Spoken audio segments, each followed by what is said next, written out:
Buenas tardes, hermanos.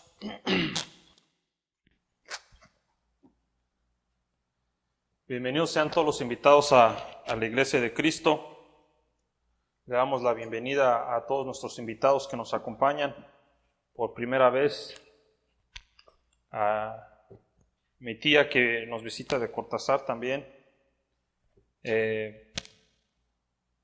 Como siempre es un placer estar aquí con todos ustedes y también le doy gracias a Dios por darme la oportunidad de poder compartir con ustedes este estudio.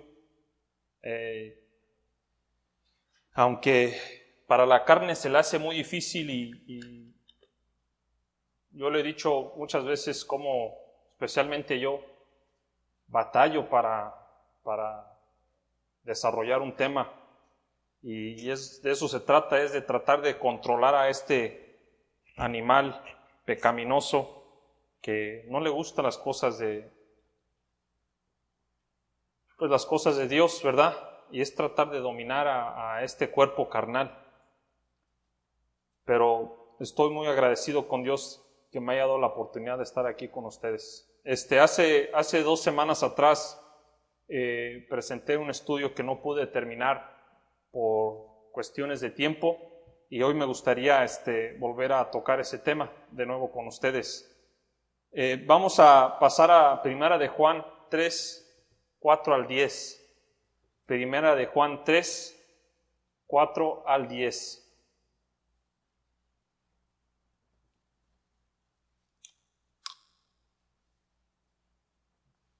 Dice la palabra de Dios en Primera de Juan 3, 4 al 10, dice: todo aquel que comete pecado infringe también la ley, pues el pecado es infracción de la ley. Y sabéis que Él apareció para quitar nuestros pecados y no hay pecado en Él. Todo aquel que permanece en Él no peca. Todo aquel que peca no le ha visto ni le ha conocido. Hijitos, nadie nos engañe. El que hace justicia es justo como Él es justo. El que practica el pecado es del diablo, porque el diablo peca desde el principio. Para esto apareció el Hijo de Dios, para deshacer las obras del diablo. Todo aquel que es nacido de Dios no practica el pecado, porque la simiente de Dios permanece en él y no puede pecar, porque es nacido de Dios. En esto se manifiestan los hijos de Dios y los hijos del diablo. Todo aquel que no hace justicia y que no ama a su hermano no es de Dios. El estudio que presenté examinábamos cómo el apóstol Juan describe a 2 tipos de personas, los hijos del diablo y los hijos de Dios. Podemos también llamarles los Caínes y los Abeles. Juan describe a los hijos del diablo como un hombre que no le importa la ley de Dios y que por esa misma razón tampoco lo conoce porque sus acciones son malas, porque él practica el pecado. Y por culpa del pecado, de ese pecado, él automáticamente quiebra la ley, aunque él lo reconozca o no. Y al romper la ley, él no hace justicia, porque no vive por la justicia. Entonces él nunca va a poder amar a su hermano, porque el amor no está en él. Y es por eso que el hombre de pecado, ¿verdad?, no viene de Dios, porque Dios es amor. Dice la Escritura: el que practica el pecado es del diablo, porque el diablo peca desde el principio. Un hombre que solamente busca lo suyo, su gloria, su excitación, y todo lo que viene de Dios para él es una locura, porque en su carne mora otra ley, una ley que es lo opuesto a la ley de Dios. Y es por eso que Cristo apareció para deshacerse de las obras de la carne, ¿verdad? También lo podemos ver en 1 Corintios 2:14, ¿verdad? En 1 Corintios 2:14 la palabra dice: pero el hombre natural no percibe las cosas que son del Espíritu, porque para él son locura y no las puede entender. El hombre carnal no quiere reconocer a su Creador porque no quiere cambiar, no quiere salir de su rutina carnal, de su zona de confort. Pero en el otro lado también podemos ver al apóstol Juan describir a otra clase de persona, una persona de fe, una persona que es de Dios, una persona que es ungido por Dios, nacido de Dios, que no vive para el placer. Esta persona reconoce a su Creador y demuestra su agradecimiento hacia su Creador por medio de la obediencia. Esta persona es justa porque vive practicando la justicia, vive según la ley. Entiende que Cristo vino a quitar los pecados y así como no existe el pecado en Cristo, pues tampoco lo existe en Él. No debe de existir ese mal en los hijos de Dios. Y Él no puede practicar el pecado porque Él tiene el Espíritu Santo y no puede pecar. Un hombre que también podemos leer en Efesios 2, 1 al 5, que antes estaba muerto, dice la palabra en Efesios 2, 1, 5. Dice, antes estaba muerto por sus delitos, y los pecados, que en otro tiempo seguía la corriente del mundo, dice la palabra, que llevaba en sí el espíritu maligno, siguiendo los deseos de la carne. Sus pensamientos, sus acciones eran malos. Éramos hijos de ira, dice la Escritura, así como el resto del mundo. Pero fue por la gracia de Dios, su misericordia y gran amor que tuvo hacia nosotros, que le dio a ese hombre una esperanza nueva, una nueva vida al lado de nuestro Salvador Cristo Jesús. Así también mismo lo describe en Efesios 1, 3 al 5, ¿verdad? En Efesios 1, 3 al 5 también la palabra dice que gracias a su amor, ¿verdad? Dios nos escogió antes de la fundación del mundo para que fuésemos santos sin mancha en amor, predestinados para ser hijos adoptados por medio de Jesucristo. Un plan perfecto que Dios preparó para su creación, para deshacer el mal que existe, para aquellos que lo conocen y lo obedecen, para una vida mejor, una vida sin angustias y sin ansiedades, una vida sin problemas, en un amor verdadero sin sufrimiento. Yo me imagino que Dios ha de sentir lo que a lo mejor un padre o una madre siente por sus hijos, ¿verdad? ¿Qué tanto se esfuerza para poder cuidarlos? ¿Qué tanto lucha para poder protegerlos? Para que nada mal les suceda. Un padre que no quiere que sufra a su hijo, que no alguien le haga daño a su hijo, que el mundo entero crea en él así como él cree en su hijo. Un amor que a veces no le importa si te desobedece, tú lo amas porque es tu hijo, es tu sangre. Y aunque ese niño deje de ser niño, lo sigues amando porque siempre será tu hijo. Lo único que esperas es que él sea una persona mejor, que logre lo que tú nunca pudiste lograr. Me imagino que así es el amor de Dios hacia sus hijos, que hasta mandó a su hijo a morir. Y aún así, el Dios Todopoderoso tiene misericordia y paciencia hacia sus hijos, aunque muchas de las veces nosotros somos desobedientes, pecadores. Y el propósito de Dios hacia sus hijos nunca fue para que ellos sufrieran aquí en la tierra, sino que ellos también vivieran en una paz, en una tranquilidad, en una felicidad. Pero sin embargo, el hombre debe tomar su decisión. Y así como los hijos pronto crecen, ellos también van a tener que tomar su decisión. Pero aún así, Dios estará ahí esperando. Vemos el ejemplo de los judíos. Ellos siendo el pueblo escogido de Dios, cómo ellos se apartaron de Dios. Ellos no pudieron ver las riquezas que Dios les quería regalar. No pudieron ver el amor que tanto Dios tenía hacia ellos. Cómo Dios los protegía de sus enemigos. Cómo los alimentaba a ellos en el desierto. Para ellos todo lo que hizo Dios no fue bastante. Tantas veces Dios mandaba a profetas para tratar de corregirlos, que volvieran al camino correcto, pero ellos no quisieron. Ellos en algún tiempo eran los escogidos, los hijos de Dios, pero por su ignorancia abandonaron el camino de la paz. Ahora Dios nos manda este regalo a nosotros, la oportunidad de vivir una vida mejor. Así como dice la Escritura en Efesios, la que acabamos de leer, o la que está ahí, perdón, la que acabo de decir. Ahora nosotros somos los ungidos, dice la palabra, los escogidos para un propósito mejor. Pero a lo mejor nos preguntamos, ¿por qué? ¿O cómo? ¿Verdad?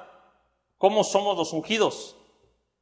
Regresamos ahí mismo en 1 de Juan 3, 1 al 3. 1 de Juan 3, 1 al 3.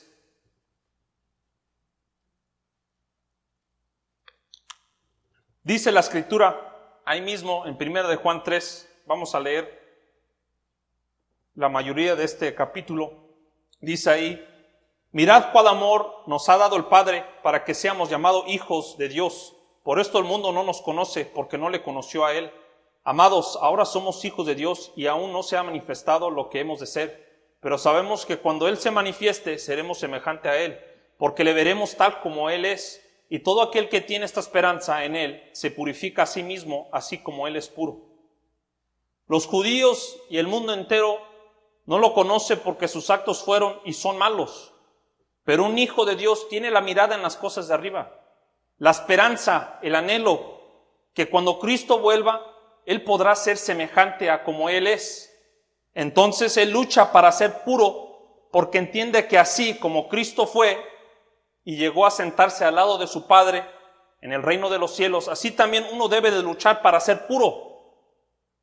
Se abstiene del pecado para poder guardar su salvación. No quiere perder su salvación, lo protege. Entiende que puede perder su salvación en un instante, si es que pierde la vista en las cosas de arriba. Entonces, ¿cómo se puede abstener esta persona? En Hebreos 12, 6 al 8, podemos leer Hebreos 12, 6 al 8. Dice la palabra esto.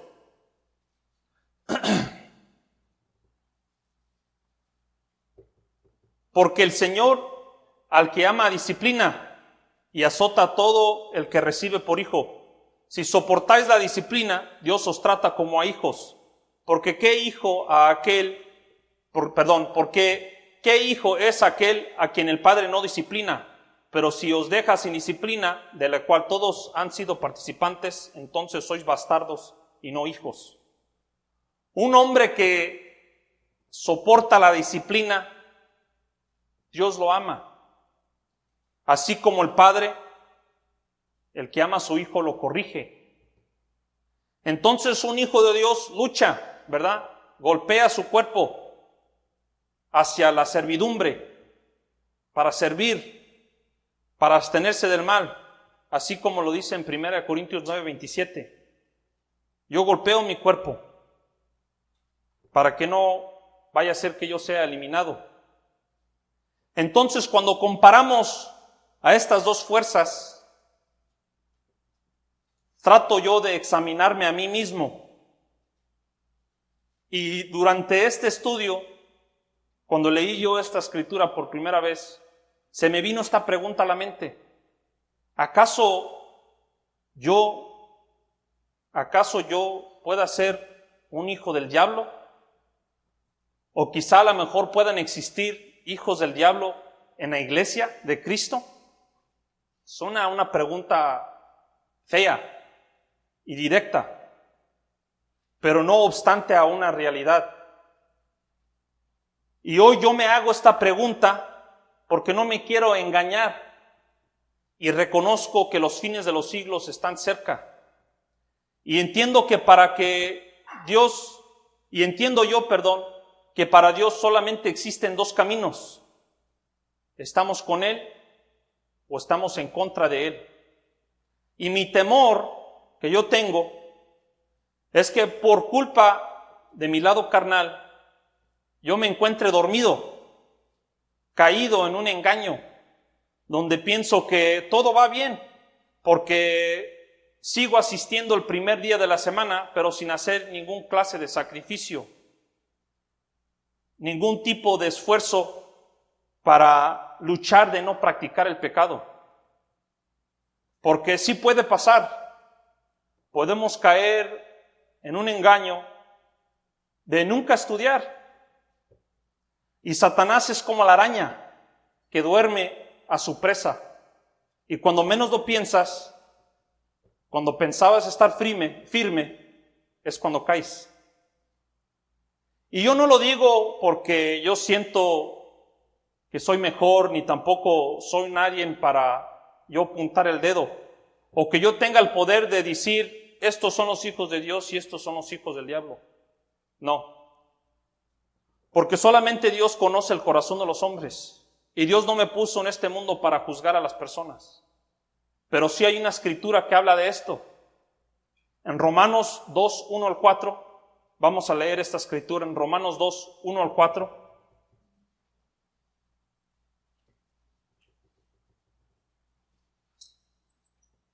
Romanos 2, 1 al 4 dice la escritura, por lo cual eres inexcusable, oh hombre, quien quiera que seas tú que juzgas, pues en lo que juzgas a otro te condenas a ti mismo, porque tú que juzgas haces lo mismo, mas sabemos que el juicio de Dios contra los que practican tales cosas es según verdad.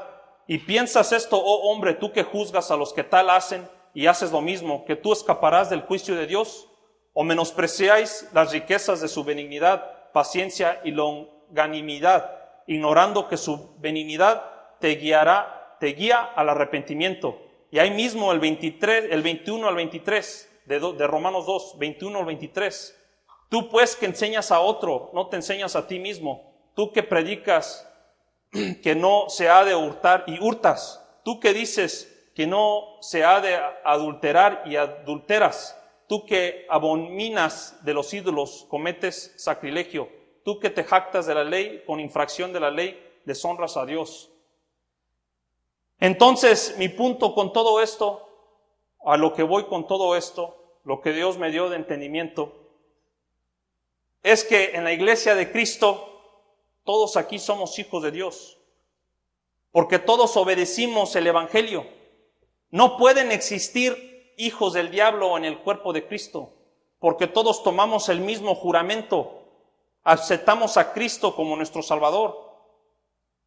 Yo sé que todos ustedes son mis hermanos, porque tenemos el mismo Espíritu Santo que Dios nos dio.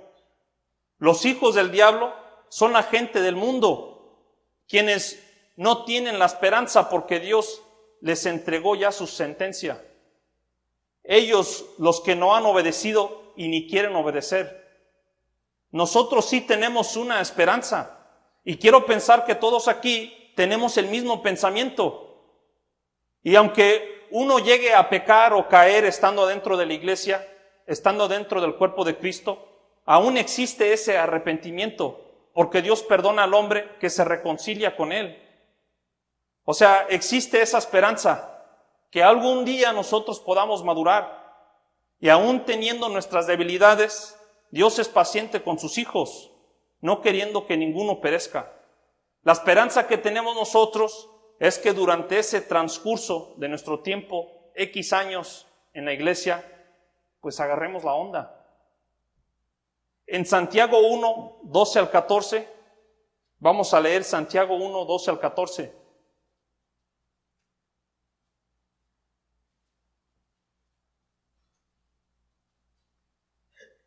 Santiago 1, 12 al 14, dice la Escritura, bienaventurado el varón que soporta la tentación, porque cuando haya resistido la prueba, recibirá la corona de vida que Dios ha prometido a los que le aman. Cuando alguno es tentado, no diga que es tentado de parte de Dios, porque Dios no puede ser tentado por el mal, ni Él tienta a nadie, sino que cada uno es tentado cuando de su propia concupiscencia es atraído y seducido. Durante uno de nuestros estudios los lunes, mi padre nos hizo la pregunta de qué significaba la corona de vida sin mencionar la vida eterna. Y yo lo tomé de esta forma. Practicando con mi esposa, hablábamos de cómo podría ser nuestro cuerpo después de la muerte.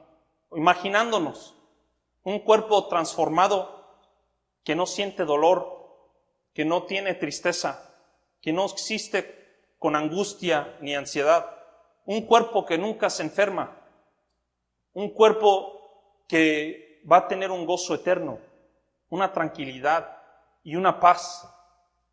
No nos podemos imaginar cómo seremos transformados, ni podemos comprender el significado de eso, porque vivimos en este cuerpo carnal. Y para un hombre es difícil captar eso, sentir o imaginarse algo que nunca ha visto, que nunca ha sentido. Platicaba también el domingo pasado cómo la NASA había construido un telescopio que duró casi 30 años. Y en este telescopio que mandaron al universo sacaron imágenes de estrellas formándose, de estrellas chocando con otras estrellas, imágenes de la galaxia, que en una foto había 10,000 galaxias, una pequeña parte del universo que no nos podemos imaginar cómo es allá. Un lugar donde no tenemos la mayor idea de lo que es o cómo va a ser.